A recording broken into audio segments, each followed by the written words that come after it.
9 ways the devil tries to deceive you. If there's one thing the devil is good at, it's deception. Not the obvious kind, not the Hollywood kind. I'm talking about the subtle, quiet, everyday lies. The ones he plants so gently that most people don't even notice until something is already wrong. And yes, even devout Catholics can fall for them.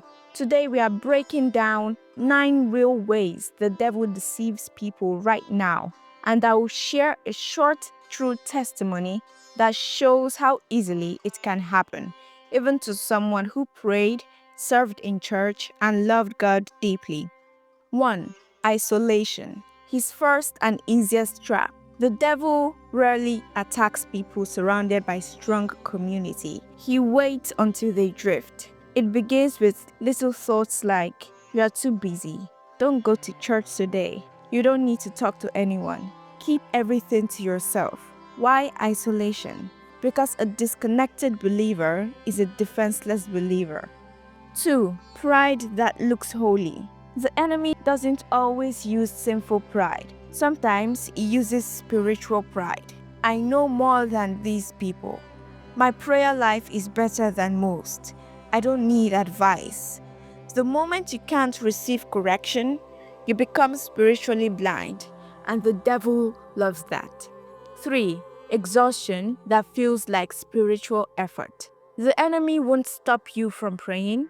He'll push you to pray without rest until you're too tired to discern God's voice. He'll whisper, "If you rest, you will fail." But tired heart misinterprets everything. Exhaustion opens the door to confusion, and confusion opens the door to deception. 4. Confusion, one of his loudest weapons. Where God speaks clarity, the enemy whispers confusion. Are you sure God said that? What if you're wrong? What if you are not forgiven? When your thoughts become tangled, anxious, and conflicting, you are already under attack. There was a woman, devout, prayerful, active in her parish. She didn't notice anything dramatic, no obvious sin. But she later said the first sign was confusion. She felt like her thoughts were no longer hers. She didn't know it then, but she has stepped into one of the enemy's quiet traps. 5. Discouragement in the areas God gifted you. The devil doesn't always discourage your weakness. He discourages your strength. If you are gifted in passion, he will make you feel like you don't help anyone. If you are gifted in prayer, he'll make you think your prayers are useless.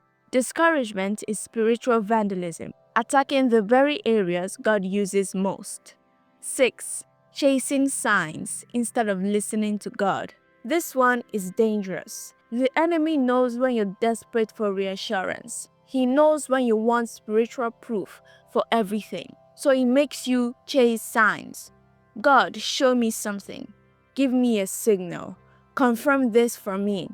But scripture warns, even the devil can appear as an angel of light. Don't chase signs, chase God.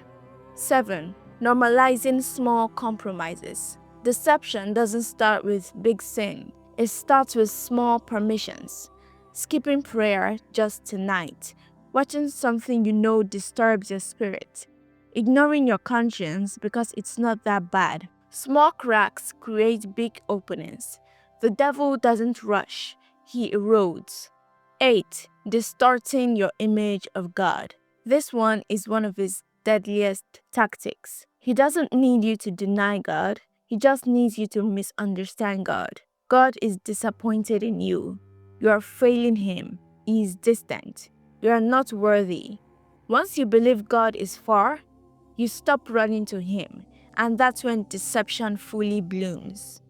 9. Hitting you when you're weak, then telling you you're alone. He waits for a vulnerable moment, then he strikes. When you're tired, when you're discouraged, when you're alone, when your guard is down, and then he lies.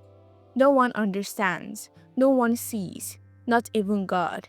This lie has destroyed more saints than temptation itself. That same woman later said, the moment she brought her struggle into the light, everything broke.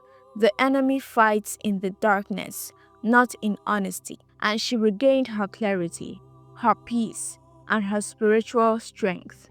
The devil deceives through isolation, pride, exhaustion, confusion, discouragement, signs obsession, small compromises, distorted beliefs, vulnerable moments. But here's the truth. A believer who stays rooted in God, in scripture, in community, and in humility is always impossible to deceive. Stay in the light. Stay awake. Stay guarded. Stay close to Christ, because deception only works when you walk in the dark. God bless you.